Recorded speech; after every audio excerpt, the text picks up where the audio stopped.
Gentlemen, let's get into this one. This week, the name on the marquee has got to be Islam Makhachev, who this past weekend at UFC 294 at the Etihad Arena in Abu Dhabi, UAE, retains his UFC undisputed lightweight title by defeating once again Alexander Volkanovski. This time, finishing Alexander the Great in the first round with a head kick followed up by punches. The official time coming at 3:06 of the very first round. Mark, give us your reaction to this fight, how it unfolded, how it played out, and ultimately how it finished with Islam getting his hand raised once again.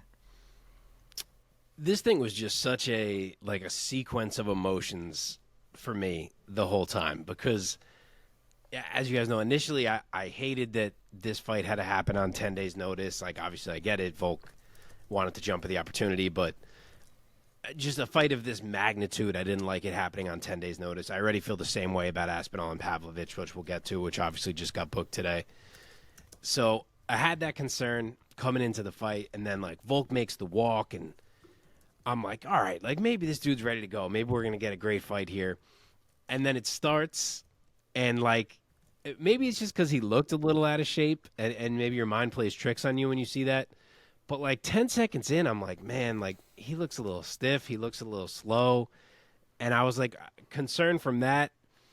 Then Islam shoots, and Volk stuffs it, and he yells and he turns around the clinch against the fence, and I was like, damn, all right, maybe I'm bugging. Maybe he's ready to go. This is going to be great.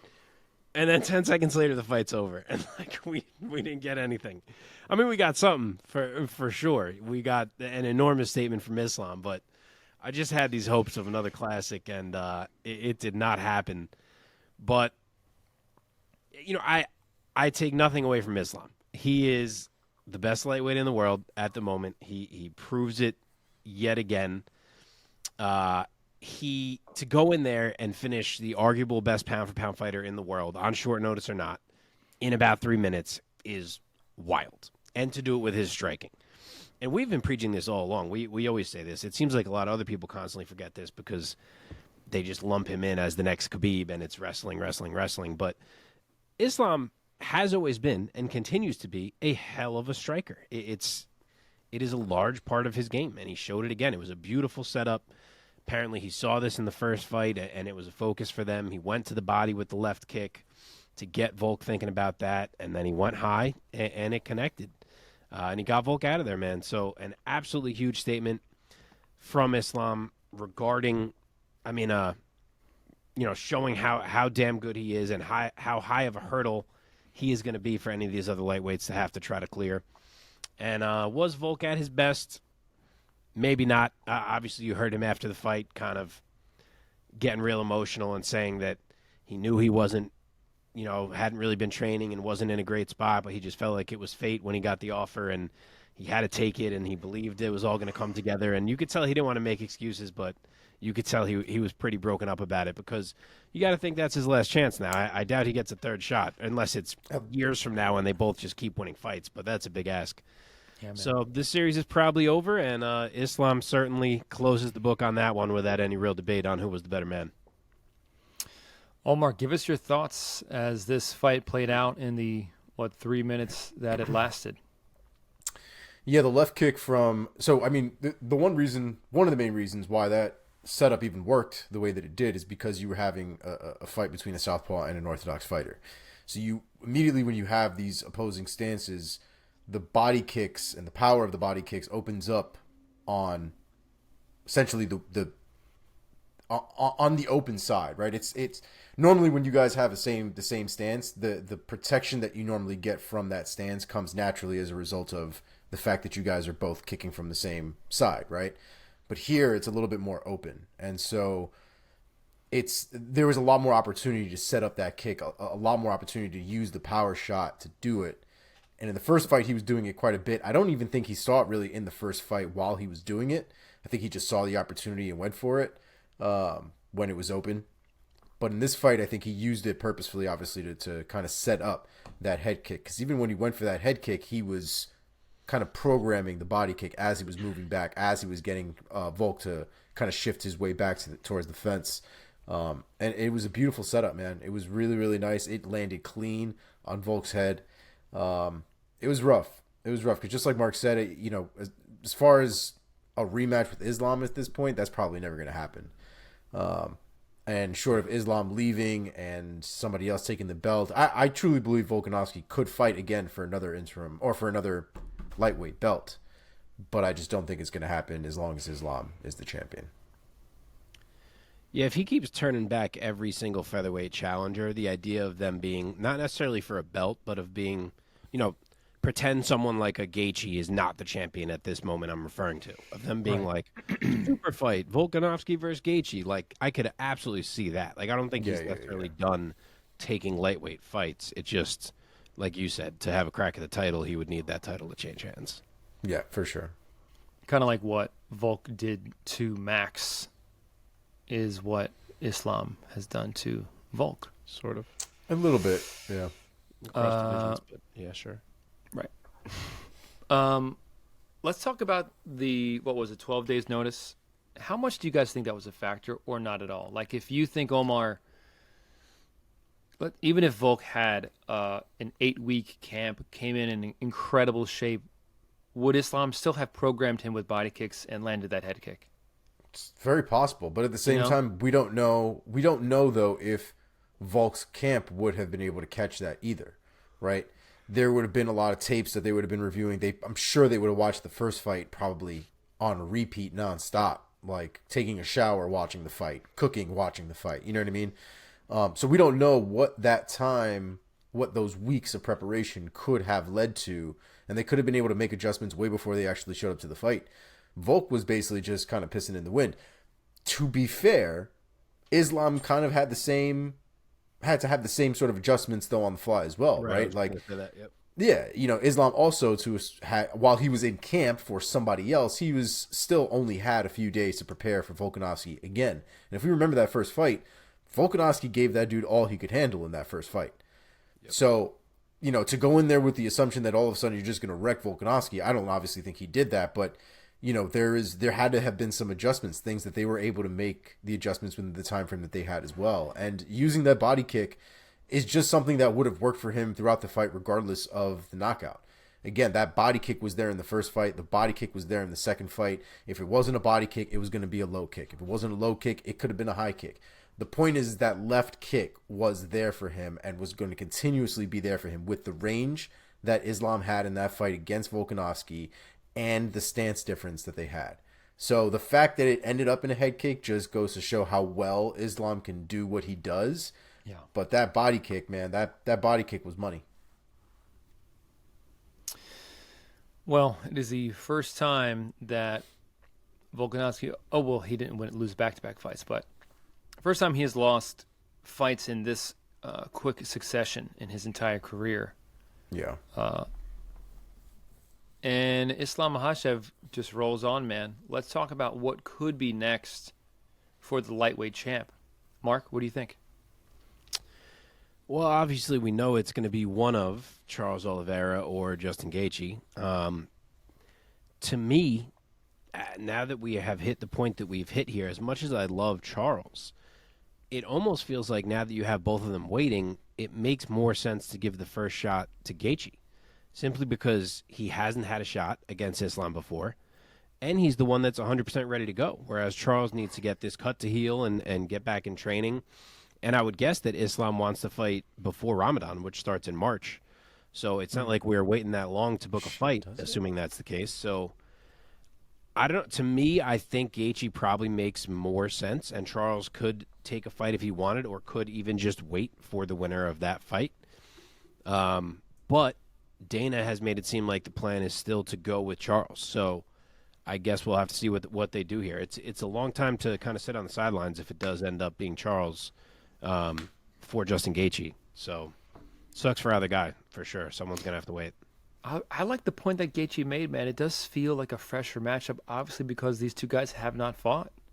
And I think that it would be good for the lightweight belt. What do you think, Omar? I think we've also I think we've had a past where we've talked about Gaethje getting a rematch against Khabib, especially after that first fight and all these kind of things, and we never had that opportunity after Khabib had obviously retired. And I think, Justin has been talking about this over and over again, how, everybody talks about Islam being the next Khabib, and he kind of wants to test that for himself, especially because he's never gotten an opportunity to get that back. So I like the fight. I think Justin knocking out Dustin Poirier kind of should give you a golden ticket to do whatever the fuck you want in your next fight. So if he wants a title shot, I think he's definitely earned it. If Charles isn't ready, then it should go to Justin at this point. Islam Makhachev improves his pro record to 25-1 and now is riding a 13-fight win streak in the UFC. Imagine he had never gotten caught by Adriano Martins. What a record that would be. If he was fucking 26-0 right now. Yeah. What did Khabib finish at? 26-0 or 29-0? 29-0? 9, right? Yeah, that was the whole thing, is that he never did. Was he going to go for 30, right? Yeah. Yeah. Yeah. I'm confirming that, but I'm pretty positive. Mr. Volkanovski, not too far off. His record falls to 26-3. Horrible. Horrible. He still has only lost ever to two men, but now has back-to-back losses to the same man. Again, back-to-back losses to the same guy that he lost. Anyway, dude, it's gonna eat at him, man. And I think we talked about this over text message, but that shit is. I feel like it eats at me. It's not even my fucking fight. It has nothing to do with me. But like, it's gonna eat at him that he took this fight on short notice. He gambled everything. I mean, this is it's almost like a little bit of like some degenerate shit, right? Like he put everything on the line through like gambling. Like he put everything into like a one hand, had no idea what the fuck was gonna happen, wasn't prepared, and was just kind of like, I feel lucky. I'll be fine. Everything will be great. Yeah. I mean, and I don't even think he thought that. I really don't even think he thought that. I think he was just like, the stars are aligned, and I think he kind of deluded himself 100%. Into thinking that this was a moment for him.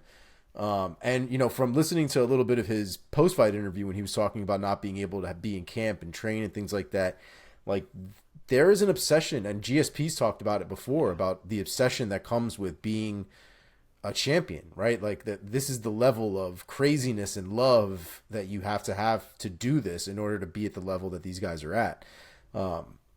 I don't train at that level, and I hate not training. So I can only imagine what it does to some of these guys who live for it, literally live for the sport.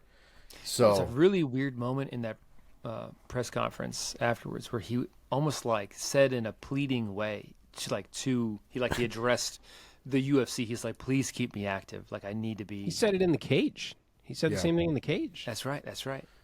Yeah. It was the Australian version of just let me bang, bro. That's what it was. For sure. Yeah. So he still is a champion. He still is the UFC undisputed featherweight champion. What could be next for him? He probably is going to step away from lightweight for some period of time. Maybe he'll be back. But what's next for the belt, Mark?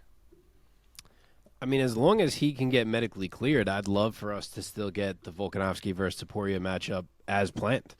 That's an incredible fight. I think it got a little bit forgotten about in the hype of all this happening. But, remember back a couple weeks ago, we were all hyped as shit for that fight. Like, that's a very big fight. Topuria is maybe the most interesting challenger Volk has had at featherweight in a while.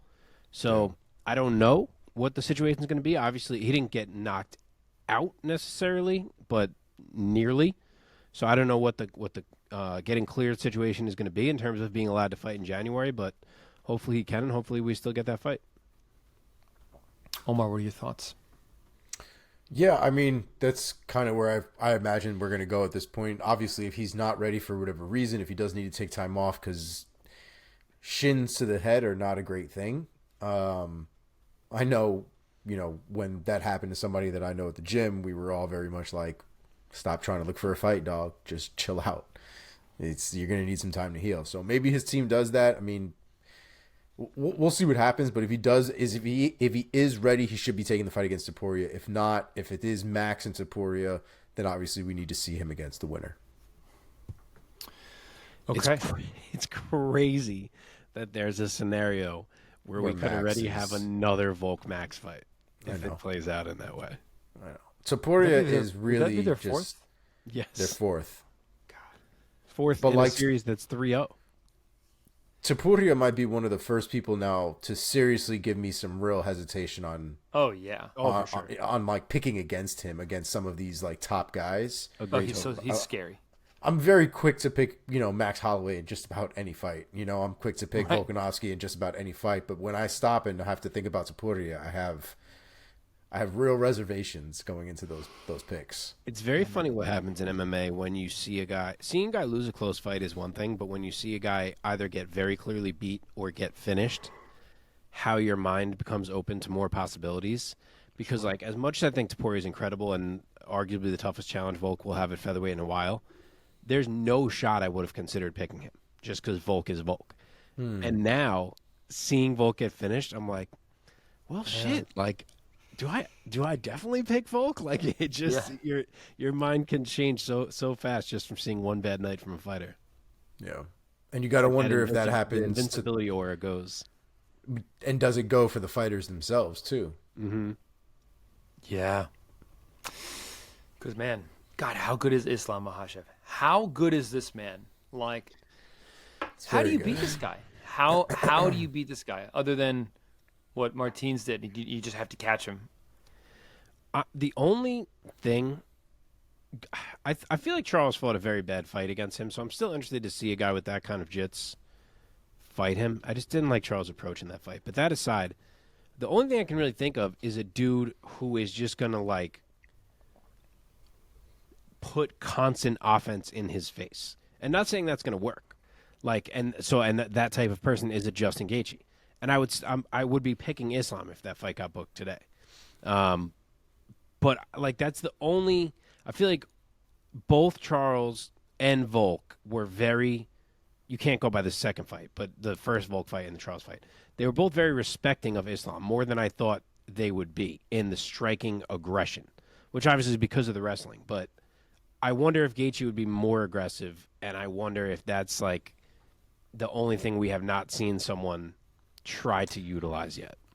It does beg the question that is he going to approach that fight the way that he should have approached the first Khabib fight? Because the only Khabib fight, in the Khabib fight, he gave him too much respect, almost the way that 100%. Volk and Volk did to Islam. So it begs the question: does he almost approach this like a rematch with Khabib, right? With some differences in the striking and stuff like that for sure. He's not an idiot, but the idea being not to give him that much respect, right? Not to give the wrestling that much respect. He can wrestle too. He can do shit and potentially push forward in that fight instead of being on his back foot the whole time.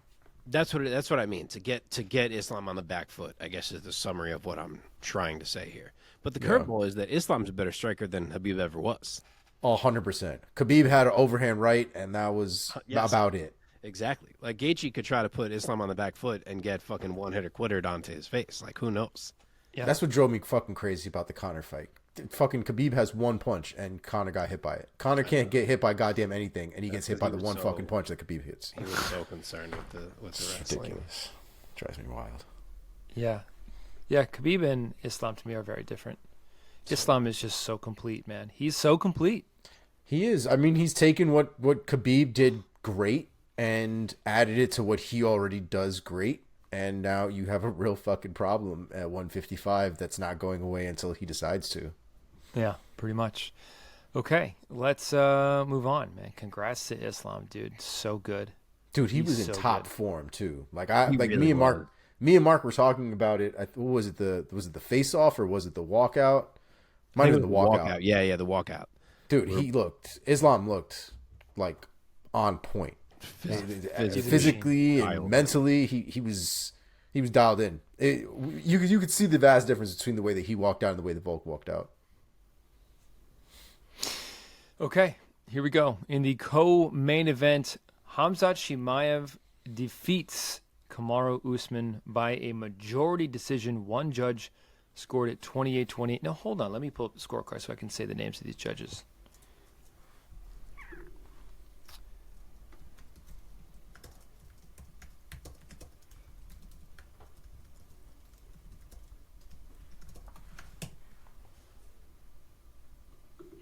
Pause. Here we go. Okay. David Lethaby scored at 28-28 even. And Vito, how do you say his name? Paolilli? Paolilli? No, Paolillo? Couldn't tell you. Paolillo.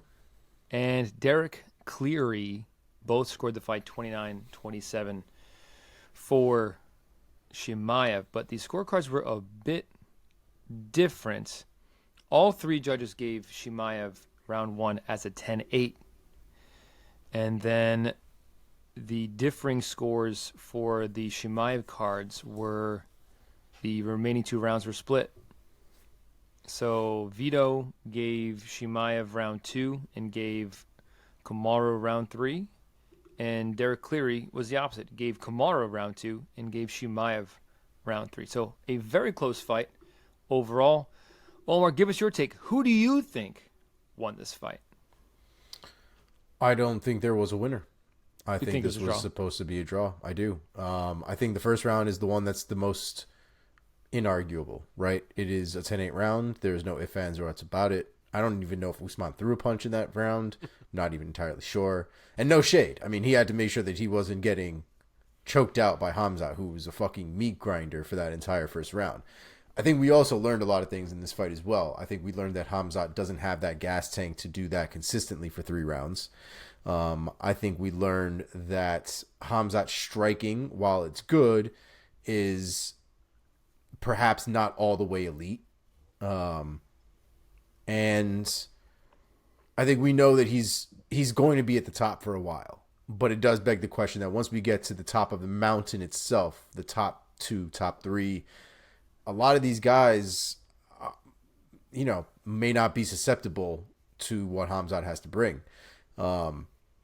If I feel like if you get out of the first round, I think we're getting to that point with Chimaev. If you get out of the first round, you have a better shot at beating him than if you don't.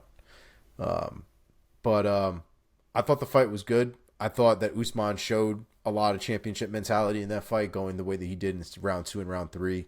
I think they gave a lot of emphasis on a takedown that Chimaev basically didn't do too much with, where Usman had done the bigger damage and landed bigger shots in that round. So I think that Usman took the second round. I think Usman clearly took the third round just as Chimaev was slowing down completely.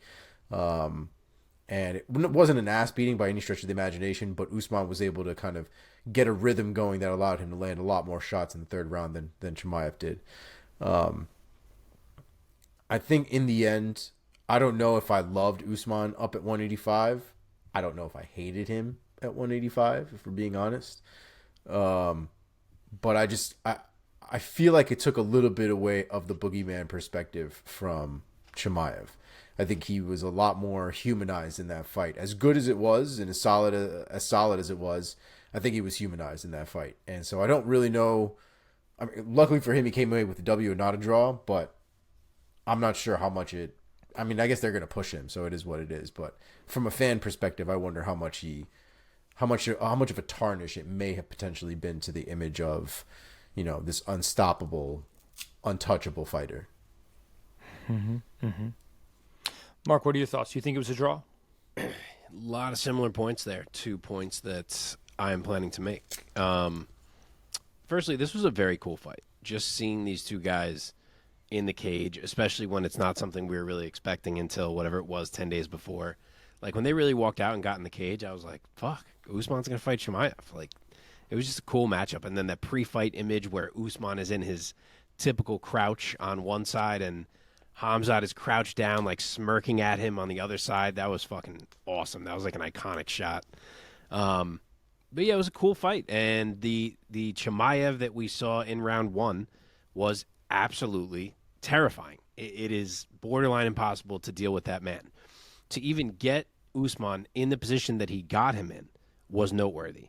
But then on top of that, Usman is defending so well in every way. He did a great job to survive But to see him do all the right things and still be completely unable to escape at all says a lot about the talent of Khamzat Chimaev. So that was a big statement round from him.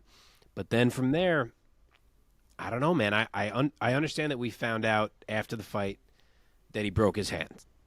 But was that all on the broken hand? Because it sure seemed like the cardio was not in the same place as it was in round one. And I said this when we previewed it. I said, what happens if he goes to wrestle really aggressively in round one and Usman makes him work? And he made him work in a different way than I imagined. Usman was certainly struggling, but he still did make Chimaev work. And we saw it. He just, the pace very clearly slowed. And he said, I couldn't go for takedowns because I couldn't grab him with my hand. Who knows? But either way, the question of this cardio is going to remain now until he shows us otherwise. And whether it was the cardio or the hand, in this fight, for the first time, really, he was forced to spend long periods of time exchanging on the feet with someone. I shouldn't say for the first time. He did with Gilbert. But that was a brawl. This, and we saw Chimaev can do well in a brawl. This, he was forced to technically box with Kamaru, and it did not go so well for him. We certainly saw some holes in his game that Kamaru was able to exploit by boxing technically and not allowing it to be that brawl that Chimaev thrives in.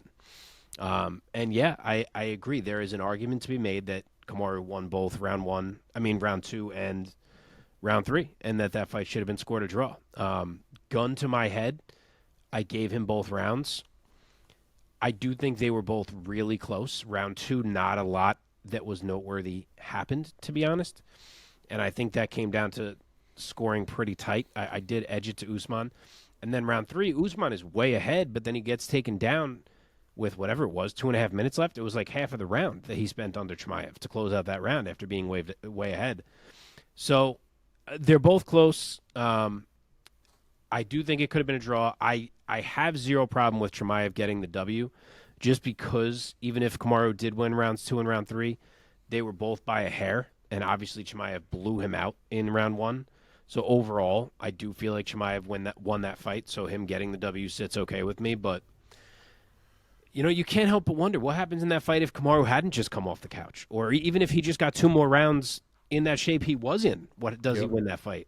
It certainly was feeling like that was going to be the case. So I don't know. It was a good showing from Usman for sure. And even though Chimaev won, I got the same take as Omar. I think a little bit of that scariness, that boogeyman quality that he carries kind of got stripped away in this fight.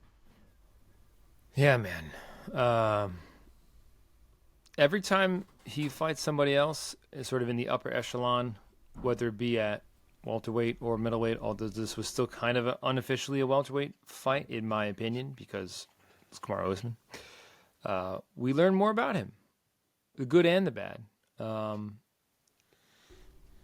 Chimaev, the fastest starter in the UFC?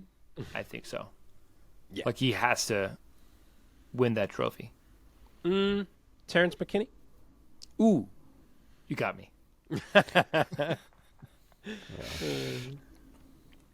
But man, what a promotional star is this guy. He's such a firecracker of a personality and of a fighter. And is he going back to welterweight at any point, or is he kind of officially or unofficially like he's a middleweight now? Like, he's a middleweight. I think he's been told that he's a middleweight. Yeah. Usman is the one now that I'm thinking, like, what are you going to be doing now? I didn't even really consider him actually moving up to 185 until he actually did it. So now I wonder if he's staying, maybe sticking around for a couple of good fights, maybe goes to 170. Because 170 is also a fucking mess. So if he's looking for activity, maybe 185 might be a little bit better for him for now. Maybe, man, but those guys are Huge. They're a lot bigger at 185. They're gigantic. No, I listen, personally, looking at a list of fighters while I was trying to pick who's next for him, they all kind of scared the shit out of me for Usman, if we're being honest. I got one at middleweight. I got yes, one at middleweight. Love. Of course, we must not forget that Kamaru Usman has a win over the middleweight champ back in the welterweight days.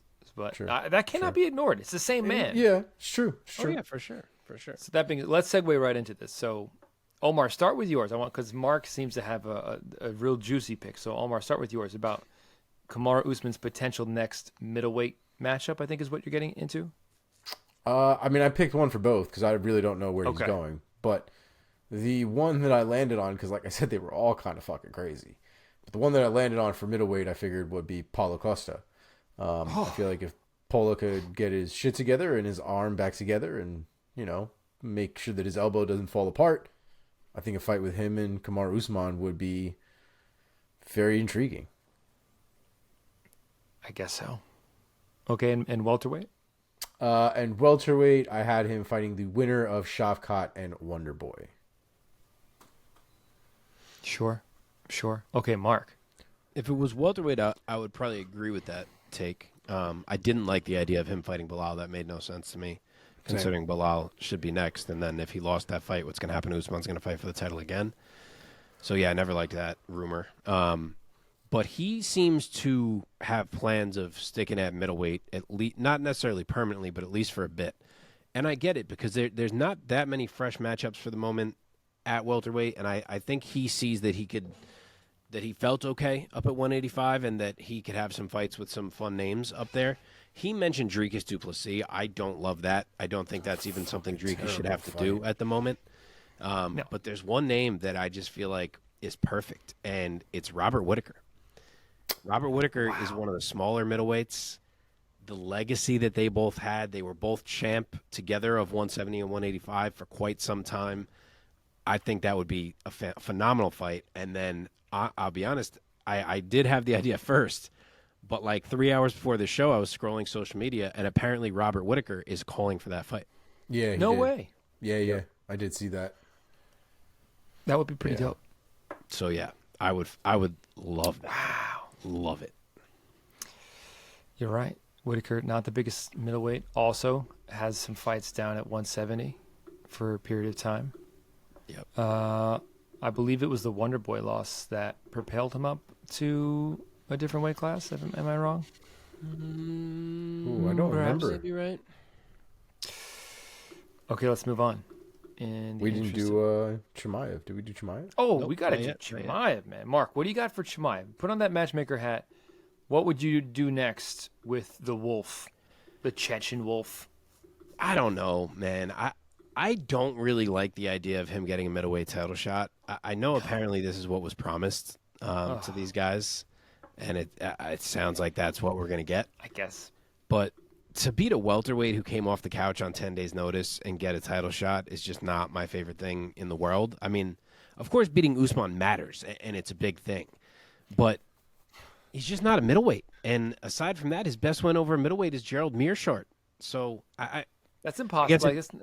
I guess if you want to count Kevin Holland, who is a former middleweight, I guess that's reasonable. But even that fight came together on 24 hours' notice. So, like, I don't know. I need one quality middleweight win before I give you a title shot. It just seems crazy to me. But the problem is, Izzy's taking time off. Cannonier's hurt, and I think that's a person who would have made a lot of sense to fight Strickland, considering they recently had a very close fight.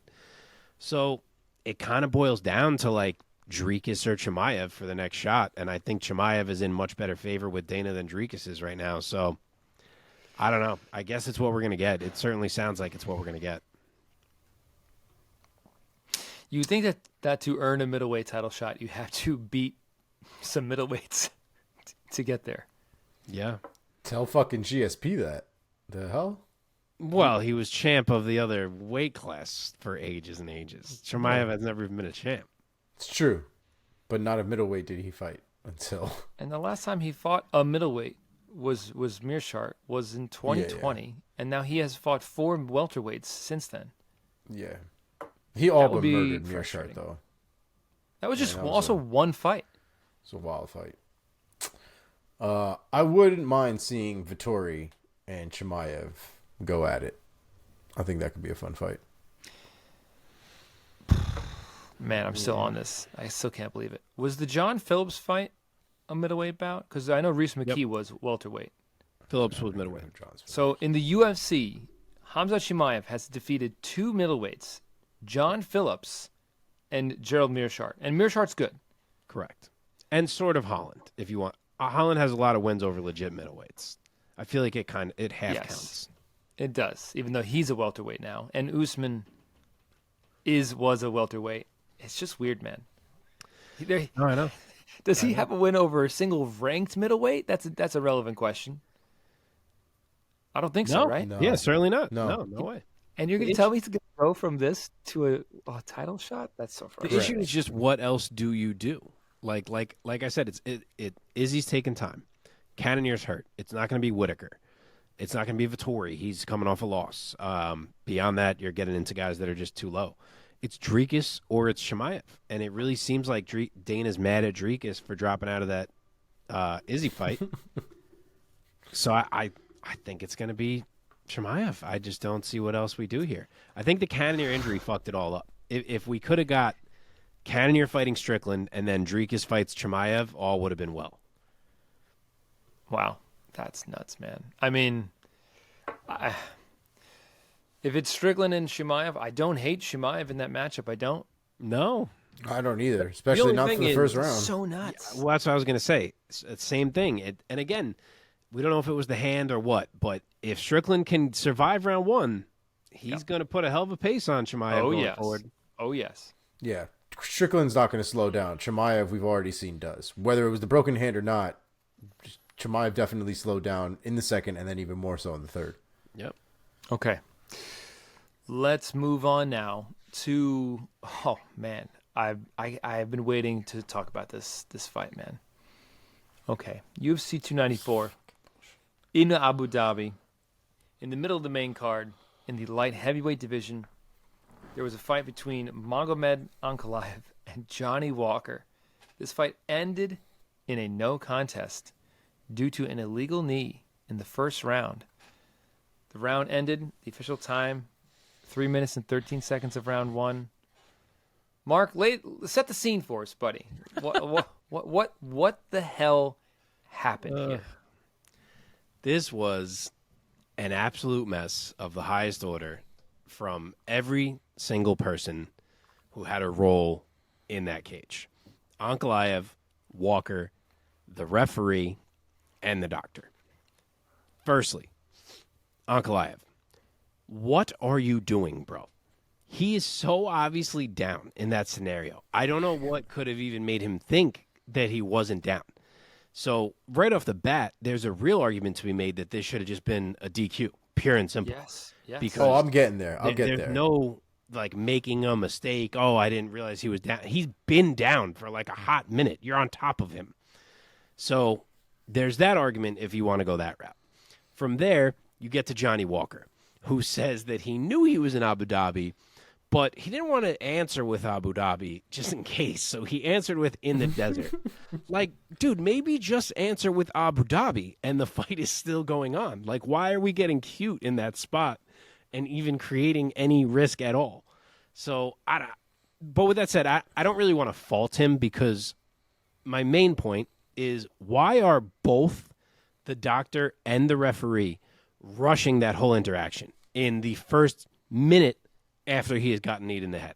Literally. Like, the doctor just rushes in, checks him for nothing. He's just like, I'm going to ask you 2 quiz questions, and then I'm going to make a decision. Doesn't love his answers that he gets, and he's like, cool, fight's over. And then you have this ref who's just like, wow, all right then, let me wave this thing off. Like, Thank you. No thought of being like, hold on, doc, he gets 5 minutes. Like, maybe let's give him some time, and then we'll check him out again. Like, the ref is just like, well, guess that's the end of that. So the whole thing is a catastrophe. I mean, the dude is mid-fist fight. He just got kneed in the head. Do you think maybe we could give him a minute before we start a pop quiz? So it's a mess. So it was bizarre. It was really bizarre. Completely bizarre. I agree. It's hard to believe it's actually how it played out. It was just the whole thing was horribly mishandled, and we got robbed of a good fight because of it, because it had actually been an intriguing fight to that point. So hopefully we're going to get to see it again soon, but holy fuck, what a shit show. Better refs, and I don't know this ref that well. Maybe he's a very good ref, but this Maybe was he's not.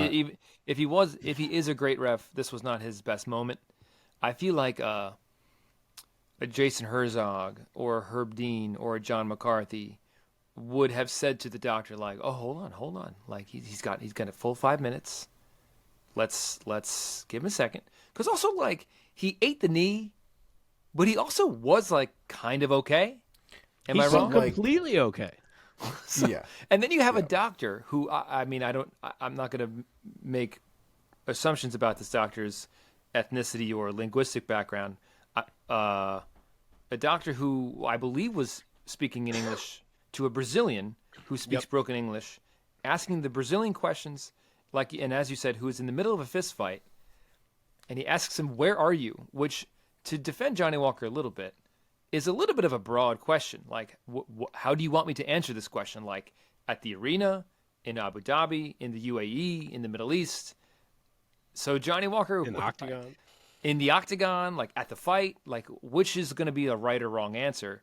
And he went with, I guess, like the broadest possible. And he goes, "We're in the desert. He's not wrong. Like they're in the desert." He's And then not the wrong. doctor just turns around. He's like, "This fight's over." Well, he also asked him what round they were in, and it didn't seem like Walker answered. But, dude, fighters forget what round they're in all the time. Fucking time. Like, you All are the in there time. fighting for your life. It is not your job to remember what round you're in. If we're doing a concussion test, that is one of the worst questions I can possibly imagine to evaluate a fighter's mental status at that moment. Yeah. I 100% right. agree.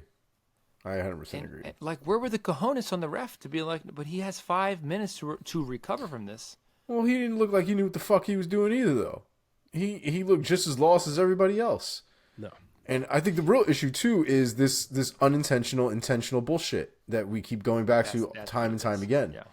And I really hate it. And I think we need to stop trying to box these definitions of unintentional and intentional as an actual intent, right? I don't think on a rare day in hell are we going to find somebody who genuinely intended, like with malice, to throw an illegal shot, right? I don't know if we're going to see that on a regular basis. What we are going to see are things like this, where a fighter has done nothing basically to change their position. There is no in-motion shit going on. Ankalaev posts on a downed opponent and throws a knee in his face.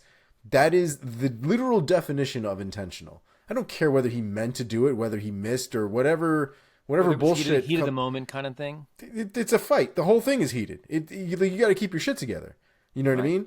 No one's throat punching anybody out there. No one's kicking anybody in the dick intentionally from time to time. Everybody has to have control over their strikes, and that matters whether you're striking, whether you're on the ground, whether you're on the fence, no matter where.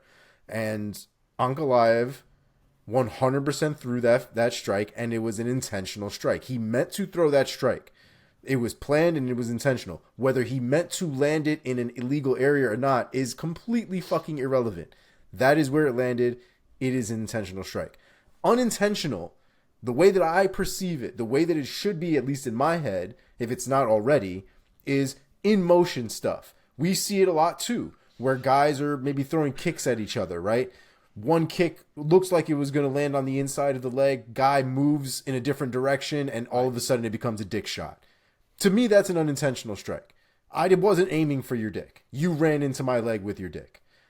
It's still an illegal strike. We still need to stop the fight and things like that. But to me, that's unintentional.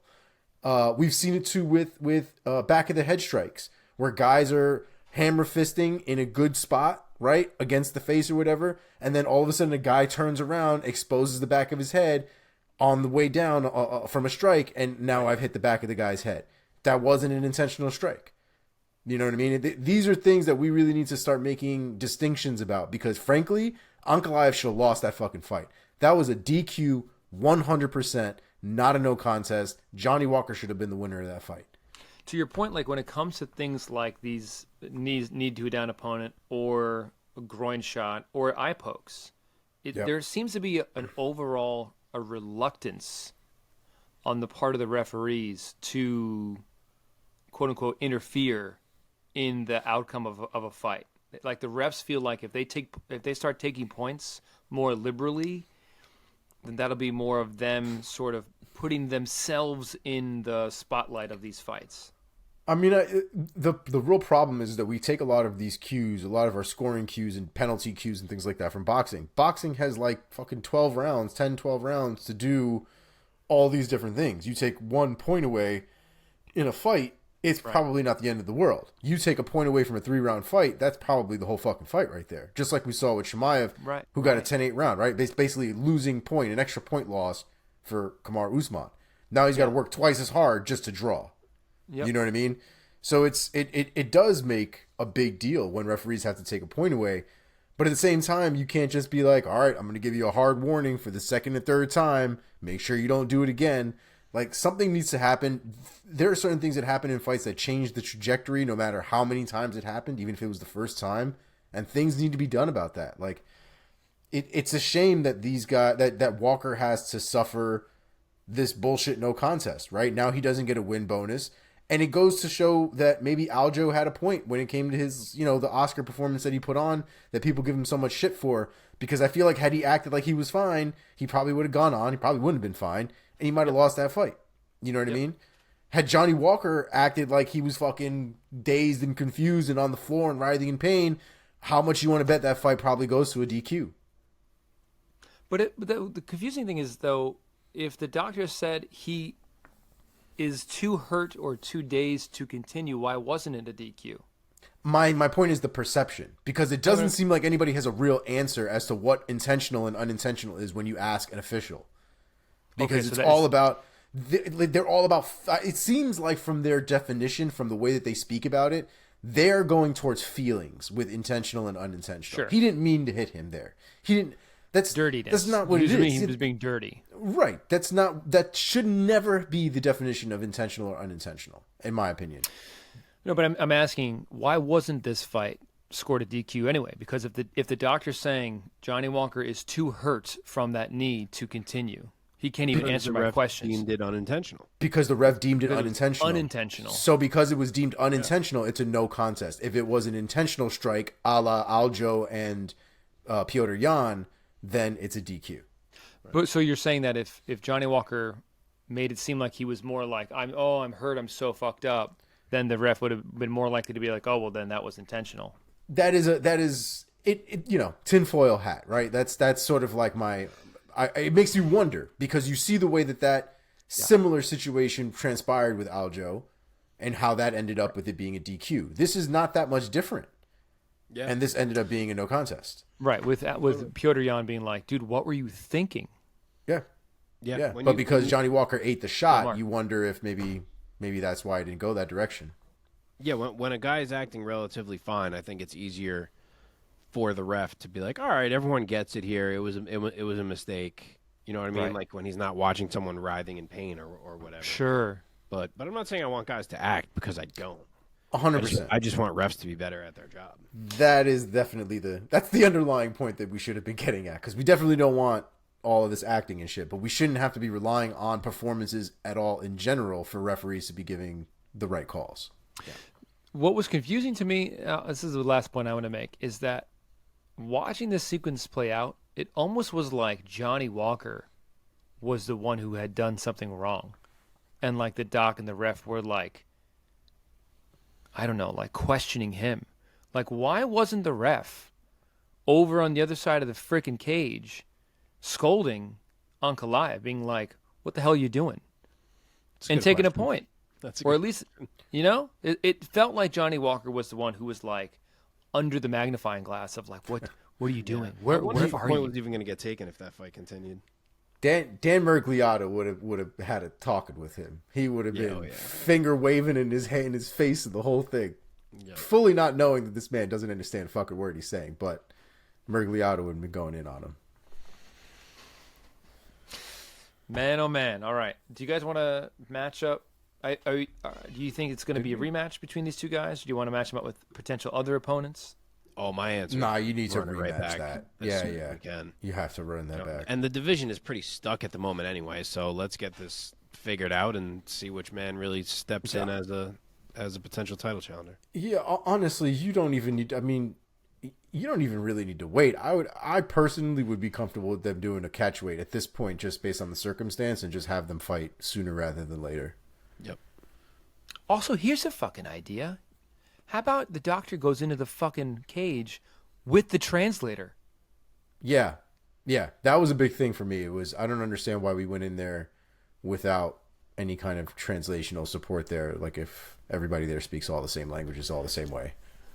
You know what's another thing I don't like, and this is its own sidebar. So I'll say this, and then I guess let's not dive into it because we're already an hour into the show for 3 fights. 3 fights in, baby. That's what happens when we have half a show. I don't like that as soon as a fight is waived, just because one idiot waved his hands around, that means it has to be over. Like, I get it that currently that is the rule, that as soon as the hand wave happens, fight is over, nothing can be done. But, like, can we change that for scenarios like this where it's like, wait a second, like, I think there was some confusion here. Like, Johnny, what's your deal? And then he's like, oh, yeah, I'm totally fine. Why are you, what's the name of the country you're in? Oh, this. Oh, what, all right, boom. Like, yeah, there was some miscommunication. Let's keep this fight going. Like, why can't we have room for gray areas like that? Or other times where a ref waves off a fight and then you find out a dude didn't tap. Like, why can't we be like, oh, all right, he didn't tap. Let's go right back to the position and keep the fight going. Like, why does it have to be that way? Why can't we change that rule? Totally. Like an official review. Yeah. Or like a slow-mo replay. Yeah, I don't get that. I don't get why we need that finality and to take away the ability to be like, okay, wait, there was a fuck up here. It's only been 2 minutes. Let's just keep fighting. Like in football, right? In football, I'm not the biggest football guy, so don't kill me on this.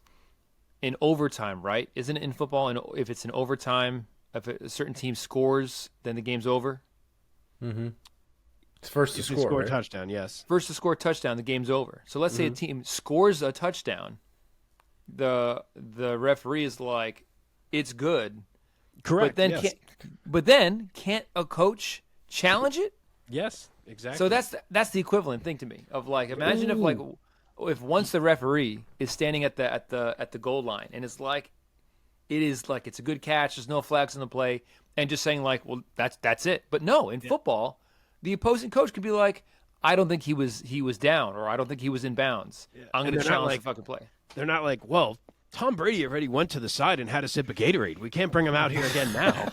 You know what I mean? Like, right. Like, honestly, I wouldn't even. A challenge flag, I think, would be interesting. In the middle of a fight, you just see a little fucking yellow fucking flag fly right into the octagon. I don't fucking need that. There's enough stoppage time in all the other sports. I don't need stoppage time in fucking UFC. I wish they would bring in yellow cards and red cards into this goddamn sport sometimes. Oh, that'd be cool. That'd be cool. I miss those. Okay, let's move on. Can't wait for these guys to run this one back. But moving down this card, UFC 294 once again at the Etihad Arena in Abu Dhabi, UAE. Once again, back in the middleweight division, Ikram Aliskerov defeats Warlley Alves by TKO via flying knee and follow-up punches, 207 in the very first round. Omar, give us your take. Man, another dude that probably shouldn't have been fighting, that short notice, that weight class. The whole fucking card, you're right. A lot of things, and he got his ass completely destroyed for it, man. And I felt bad for him. It I can't even really say it looked competitive or it was competitive. It was pretty much a wash, not too far out the gate. It sparked him with a little bit of that flying knee, but then once he got him backed up, man, that was really the beginning of the end. And he collapsed Warlley Alves. He definitely put him out. So it's a great performance from Aliskerov. It definitely, I think, solidifies why he was why he was scheduled to fight Nurmagomedov Imavov in the first place. And just spoilers, I think we need to go right back to that and just reset that matchup. Okay. Mark? Yeah, another fight, another first round finish for Ikram Aliskerov. And this dude must hit hard, man, because he practically dropped Alves with a jab that didn't even look like it was all that big of a jab. And then you see he's got the killer instinct on top of it. As soon as he saw he hurt him, he follows up with the flying knee, swarms him with offense, and just gets Warlley out of there. So, yeah, I know he was booked to fight Paulo Costa at one point, which at the time everyone was like, wow, well, that's a crazy booking. That seems wild. But, and it's still hard to tell exactly how good he is, considering Phil Hawes and Warlley Alves aren't necessarily ranked competition at this point. But it's entirely possible that he is that good and that you can understand why the UFC was making that big of a jump at a certain point in time. So, we will see. We haven't seen a hole exposed in his game yet, and he gives us another great performance. Staying with you, Mark, where do you think Aliskerov goes from here in middleweight? So last week I gave two options for Michel Pereira. One of them was Nasruddin Imavov, and the other was the winner of Chris Curtis and Marc-Andre Barriot. And I think the same exact two options work for Aliskerov. So I will say give one of them to Pereira and give the other one to Aliskerov. Okay. Omar, any other ideas? No, like I said, I think he needs to get on that fight with Imavov, get it rescheduled and rebooked. Okay. Moving down the list with a little more alacrity here. Man. A little quicker. A little lighter on our feet here. Context clues, I got you. Thank you. In the bantamweight division, opening up the main card of UFC 294, Said Nurmagomedov gets it done via guillotine choke over Muin Gafurov in the very first round, 113 of round number 1. Omar, give us your thoughts. So my initial thought watching the beginning of this fight was, does Gafurov have a small island of hair on his back? Dude, I was trying to figure that out too. Right? Because it's like either a smudge mark from something or just like one thin layer, small patch of hair. Thick layer. That's just, yeah, like thick enough that you see that bitch clear as day on TV, but then the rest of his back is like completely clear. It was very disturbing. I got to be honest. I told my wife I'd rather see him either with a full chest, full back of hair, or completely no hair, because this like one island wasn't doing it for me. All right. Anyway, I thought this was a good fight, man. As far as Nurmagomedov was concerned, I thought Gafurov. I don't know what the game plan of Gafurov was. If it was trying to get Nurmagomedov on his back foot, if it was trying to implement some kind of pressure on Nurmagomedov, but obviously things like that aren't really going to work. Nurmagomedov has very good striking, and he also has pretty decent ground game, obviously, to say the least. And I just don't know if Gafurov was really prepared for that fight. Was this a short notice fight as well, or were they always supposed to fight? Nah, this was always. This was always. At least I think, to my knowledge. Who the hell knows anymore? Yeah. But Nurmagomedov, man, these opportunistic submissions sometimes with these guys, especially in the lower weight classes, are a real problem, because you get guys that like to blitz and like to come in quite a bit in the lower weight classes just because of how fast they can move. And so you'll see a lot of guys try to, do a lot of herky-jerky stuff to try to get people back up against the cage, get them to a point where when they shoot for a takedown, they can't go anywhere. And that's what Gafurov tried to get done here. But Nurmagomedov was disgustingly slick with it. Ends up going for, was it a ninja choke? I think it was a ninja choke, right? Was it? I thought it was just a guillotine. It was modified though, because it wasn't an over. It wasn't an over. Maybe he went underneath. I'm trying to picture now. You could be right. Anyway, it was. My brain looks a little ninja-y. I'd have to. It was a disgusting choke either way, and he couldn't really do anything about it at that point, man. So fantastic performance from Said Nurmagomedov. Loved it, and Gafurov's definitely got to go back to the drawing board and approach fights a little bit better. Yeah, man. Staying with you, Omar, what do you think is next for Nurmagomedov? That division's a little odd right now, especially with everything that's going on at the top portion of the division and kind of guys moving around towards the bottom of the division now. So I know I talked about Chris Gutierrez last week, I think, against Adrian Yanez. Yanez's leg is tore up, so who knows how long it's going to be before he comes back into the mix. So I thought Said Nurmagomedov and Chris Gutierrez might be interesting. Okay, Mark, your thoughts? Yeah, this one did not take long. It was a fantastic way to bounce back for Said. A quick finish on a big card. Can't do better. And that's what he brings, man. The guy is skilled everywhere. Sometimes he's not as effective for all 15 minutes, but you got to assume he's working on that. And really, that has been his only hole to this point. And on this night, it didn't matter because all he needed was about one. So, he saw Gafurov left his neck out, immediately slipped in the guillotine or the ninja choke. We'll have to go back and remind ourselves which it was. But, yeah, really well done for Said. And I guess I'll flow right into matchups since Omar did.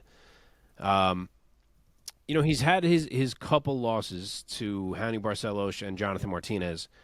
but he is still very, very good, and both of those are respectable losses. So I still think he's a possible contender of the future. He's only 31, so plenty of time still. I think you could shoot him back to a ranked fighter off of this, and I think that maybe what Omar just did. I can't remember if Chris Gutierrez is ranked or not. 15, I think. Okay. So, yeah, I don't think that's crazy at all. I'm going to do one more, I guess, roadblock for him before we jump back into ranked competition, and I will see if he can beat Davy Grant. Okay. 14. Gutierrez is 14. Nurmagomedov is officially 15 now. Oh, really? Wow. Fuck, Yes. well, then maybe I didn't realize they ranked him. In that case, Davy Grant doesn't make a lot of sense. Yeah. I was debating Gutierrez myself, so maybe that's what I changed my answer to now that I know they ranked him. That's what I mean, man. Like, I found it hard to try to give Nurmagomedov somebody behind him at this point, considering he was ranked, and then people in front of him have are either, as far as I'm concerned, have too much momentum going forward that giving them somebody backwards doesn't make any sense, or, you know, they're already booked. So, Yeah, it's an aggressive rank for me. He's number 22 for me at the moment, but hey, if they ranked him, then yeah, I'm not going to match him backwards, so I'll go with Chris Gutierrez too in that case. Okay. Okay, let's keep marching on here. The feature bout in the prelims of UFC 294 in the flyweight division, Muhammad Mokaev gets it done over Tim Elliott via submission via arm triangle choke at 3:03 of round number 3. Mark, give us your thoughts. This was a hell of a performance, man. Tim Elliott is no easy task for anyone, even at this stage of his career. And he did threaten with some subs, which is the one knock on Mokaev to this point. He kind of puts himself in too many risky positions, and at some point it feels like that might bite him as he works his way up the line here. But aside from that, the dude's fantastic. He is one hell of a wrestler, one hell of a grappler, and as much as he puts himself in these bad positions at times, he is great at staying calm in them and then even reversing his way out of them. He is a very skilled kid. And now he's a skilled kid who's broken through to the top 10. So we'll see how aggressive they want to get when choosing his next opponent. But to finish Tim Elliott is a nice feather in his cap, and his next fight may very well be a big one. Omar, your thoughts? Yeah, dude. I think Mokaev is a real problem, man. It's hard not to really embrace that pace that kid puts in a fight, right? Just like Mark talked about, Tim Elliott is no easy out, and one of Tim Elliott's best attributes is his awkwardness and his pace.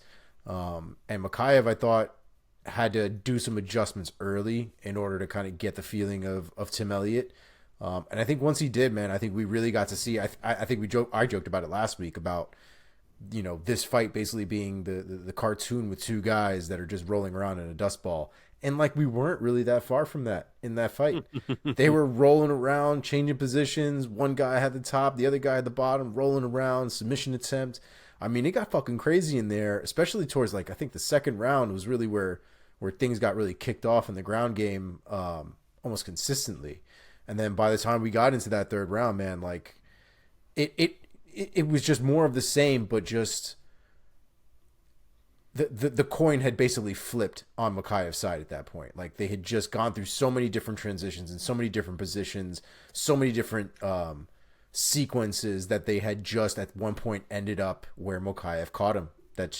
It was just a good grappling fight that just ended up the way that it did, man. Mokaev is a problem, though, because Tim Elliott has years of experience. Mokaev doesn't even have nearly as many fights as he has, what, half as many fights as Tim Elliott does, basically. But Mokaev is full of talent and full of hard work, it seems. So he's going to be a problem. Still only 23 years old is Muhammad Mokaev. Yeah. That is insane for the level of skill that he brings in here.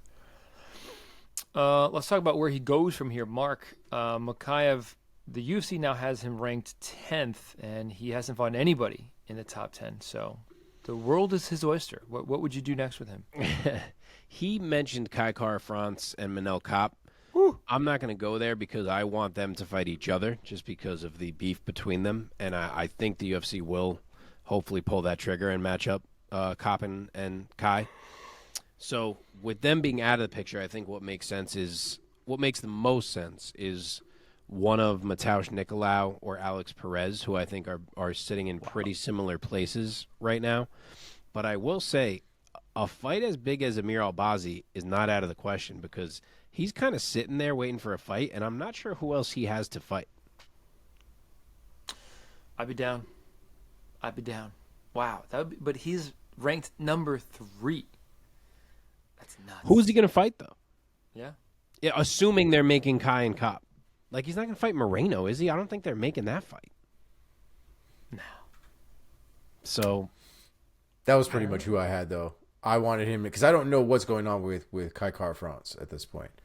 I don't know what his injury update is, or I don't even think we know what the fuck happened, right? He never really disclosed what his injury was, but did he? I don't think so. Either way, I don't know what Kai Kara-France is doing right now, and if they're not going to book that, I do think a fight between him and Manel Kopp is pretty damn intriguing, I gotta say. Yeah, exactly. And if it does go between Kai Kara and Manel Kopp, honestly, Mokaev is probably best suited to just chill out for the few months that might take, see who comes out ahead in that fight, and take the winner of that fight. Okay. Cool, let's move on. Or the loser. I'm sorry, not the winner. It's The okay. winner wouldn't make any fucking sense. The loser. All right, one more that we can recap and match up, and then we'll jump into the lightning round and mow through the rest of these. So, in the bantamweight division, once again, Javid Basharat no contest between Javid Basharat and Victor Henry. Once again, the story is the doctor. Omar, you want to take us through this one? Yeah, this fucking guy, bro. So Poor Victor Henry. before we ended up in the Johnny Walker situation where he basically believes that Johnny Walker doesn't know what he's doing, what he's talking about, or anything like that, we ended up in a situation with Victor Henry where he basically told Victor Henry to man the fuck up. He basically did believe that he got kicked in the balls. So that's cool. As he's screaming on the floor. Dog, he got kicked under his nuts. That shit, one of his balls was probably in his fucking stomach in that moment, right then and there. And then you've got this little fucking douchebag doctor telling you, I don't think it hit you in the balls, man. I'm looking at it right now. It didn't hit you in the balls. It wasn't even, I don't think. It was, no, it didn't hit you. Like, it was that straightforward. Like, bro, what? It was a disaster. I would have been so fucking furious with that doctor telling me I didn't get kicked in the balls. Anyway, it was for what we got. I guess it was a good little matchup. You know, we saw a lot of feeling out in that fight up until that point. I definitely think they need to run this back. I think just like Johnny Walker and Ankalaev, I think they need to just rematch it. Just as an aside, Victor Henry's balls are good. We have confirmed that he is good. But that doctor, from the looks of it, Dana looks like he's gonna make sure that doctor never does anything UFC again. So I don't think we need to worry about this going forward. But fuck me, man, that guy really, really was a buzzkill that night. Mark, your thoughts? Yeah, I was entertained by this fight while it lasted, which I knew I would be. You know, both these guys are very good. I do think it was Basharat that was the guy that was a bit more impressive from what we did see, and I think he was ahead. But unfortunately, instead of getting a true winner, we get another shit show. We get one of the worst nut shots you'll ever see. And it was fucking weird all around, man. It's another weird situation. Like, you have Victor Henry reacting as if his nuts had been literally crushed with a mallet. Then you have the idiot ref in there trying to tell him he didn't get hit in the nuts, which, as we said, was mind-blowing. But then as soon as it's finally waved off, Victor Henry is suddenly fine to sit on the stool and have like a 30-second conversation with Basharat where he's dapping him up and they're talking, when previously he couldn't go 5 seconds without wailing and collapsing. So he even made it look weird for himself. And I'm not trying to say his nuts weren't hurt, because I know he fucking got an ultrasound and whatever. I'm sure they were very hurt. But like, he just made it feel even weirder that he literally couldn't stop screaming and rolling around, and then they waved it off, and he like stands up and sits on the chair, and he's like, "No, Javid, it's all good, man. I totally get it." It's like, why weren't you just fucking writhing in pain? So the whole thing was very, very strange, but shitty ending to a good fight. It's true. It's true. You think these guys run it back as well? That would be the hope. Have to, right? I don't know what. I don't know if there's like any type of delay Victor Henry is going to experience here that prevents him from training. Like, I'm not sure what the prognosis is on whatever happened to his nuts. So that's the only thing. I know Javid Basharat is trying to appeal it, which is ridiculous. I feel like Victor Henry should just take a picture of his balls and send them to Javid. Because Javid still thinks he didn't hit him in the nuts, which is wild. Really? Yeah. He posted today saying, like, look at any replay. You can see it doesn't hit him. So, yeah, it's a very weird one. Very strange. Okay. Let's now jump into our lightning round. Mark and Omar, please give me your rapid-fire takes of these results. Trevor Peak, UD over Muhammad Yahya. Omar, take it. This was a scrap, dog. To me, the big takeaway here was Yahya seems to be the more technical striker, and Trevor Peak just seems to be the goddamn dog. That man was not going to be denied. He was walking forward, straight punches or be damned. Trevor Peak was out there to kill or be killed, man. And I think it got the best of Yahya. I had him up 3 rounds to none in the end. I think some people had him 2-1, which is fine. But definitely Trevor Peak's fight. Mark. Yeah, he still fought like Trevor Peak, but I actually thought he fought a pretty controlled, measured fight compared to what we have previously seen from him. Like, he had his blitzes and things, but he was much more under control than what we've seen earlier. And he even worked the wrestling in where he actually had a good amount of success in this fight. Yeah. And Yahya just didn't have all that much to offer when it came to stopping Peak from walking him down. So, rough night for him. Nice bounce back from Peak, and yeah, I definitely think he got that W on the cards. Mark, staying with you for Dumas, UD over Azaitar. This fight was pretty underwhelming, in my opinion. Yep. It really felt like either guy could have done more, and that neither guy necessarily grabbed the reins and won that fight.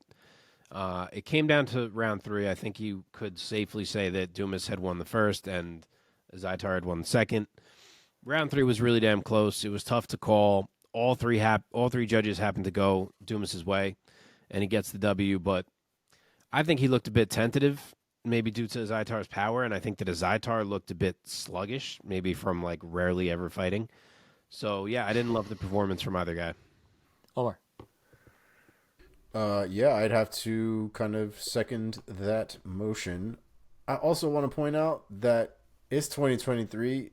Pulling hair is like the bullshit of all bullshits. Dude, there's an example. Like, you didn't accidentally grab his hair and hold him. Like, correct. That was intentional. So why? Yeah. That's not a point? Like, and that should have been an immediate point. And right? And so much so that they like gave DC shit for DC acting like that wasn't going to be a point or shouldn't have been a point. Yeah. I think DC was joking on the broadcast and they tried to come for that man's throat.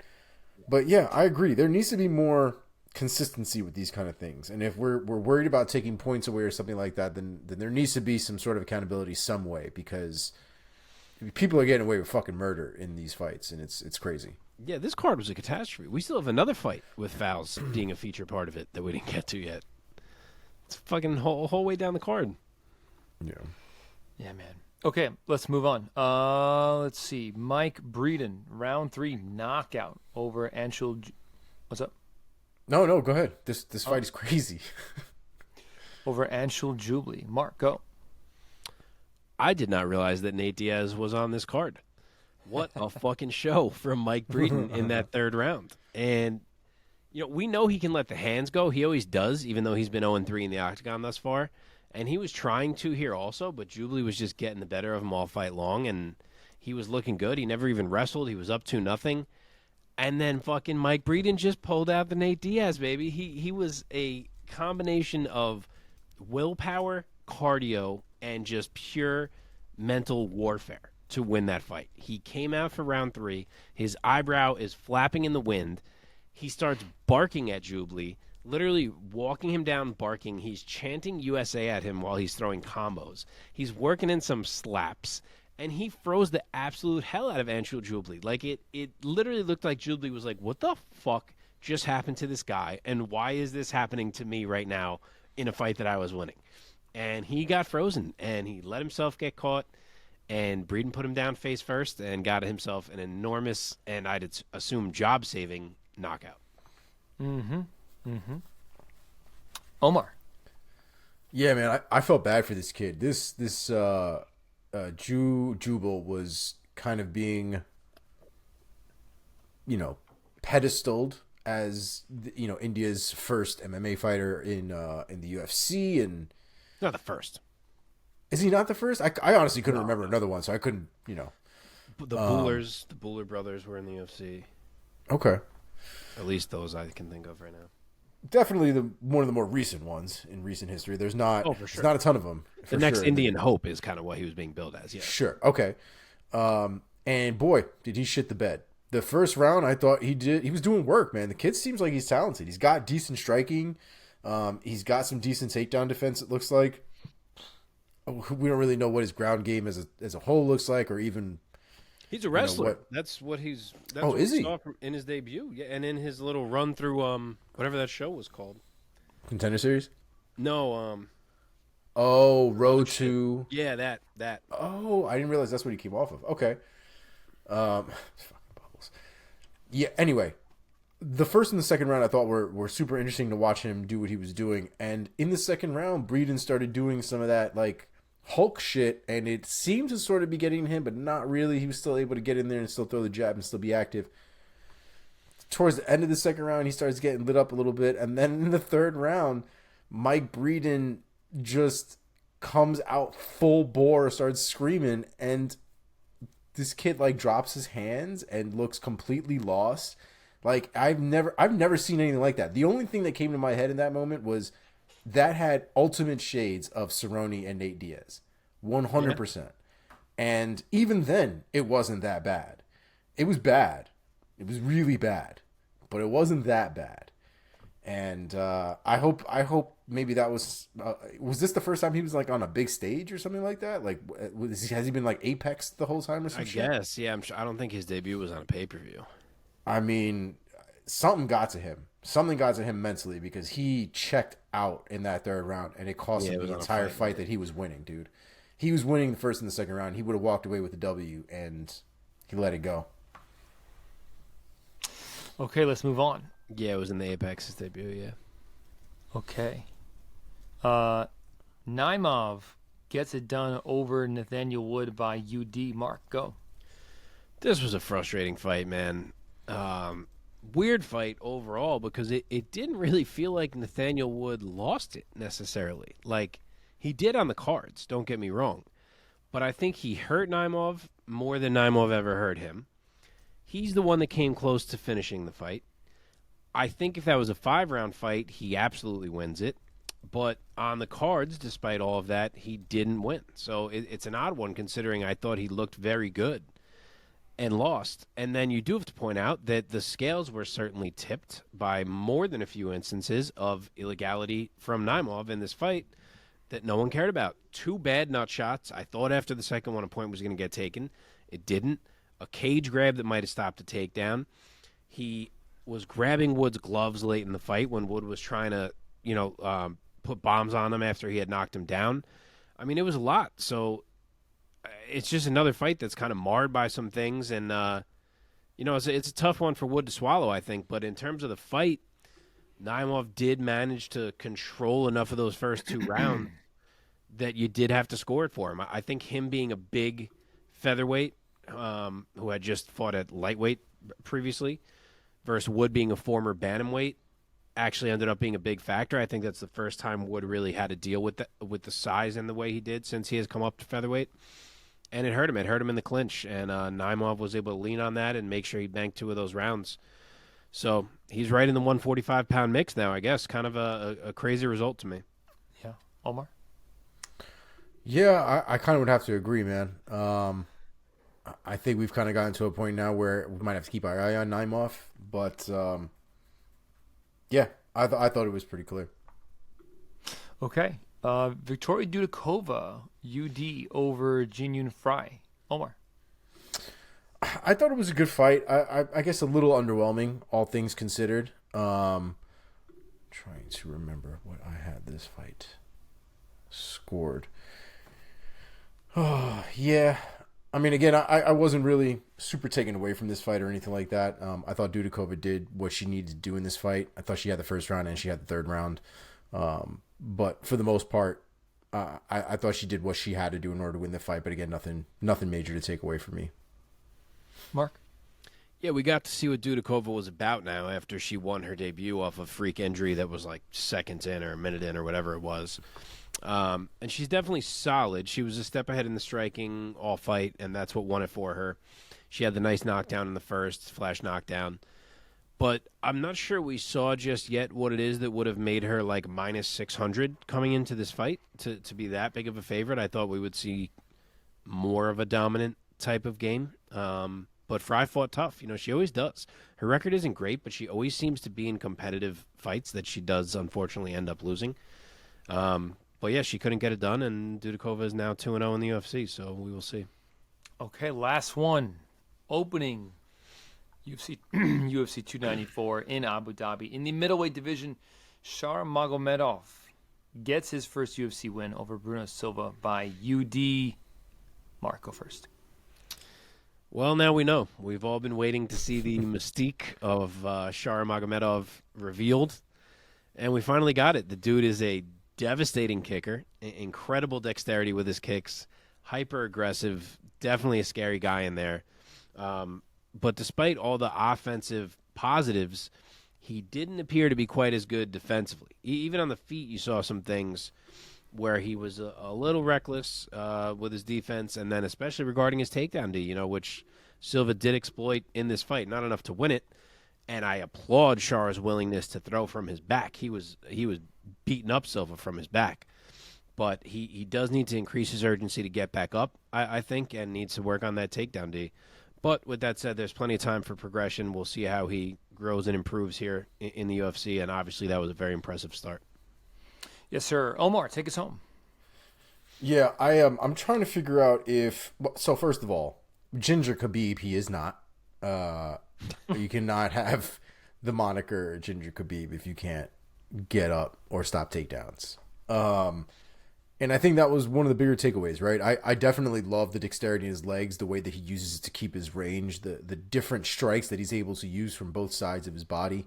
But when it comes to that grappling, especially for somebody in Bruno Silva that, like, it's not like he's known for taking people down all the time, right? He's not like this like world class grappler or takedown artist or anything like that. When you see that at this level, and you makes you wonder how far he can really go up, especially with all the height that he has behind him. I think obviously the thing he's going to have to focus on the most now at this point is going to be his takedown defense and making sure that people aren't able to take him down. But more than any of that, I'm hoping that his decision to not be on the ground changes. I think his willingness to be on bottom was probably the thing that's going to fuck him the most going forward.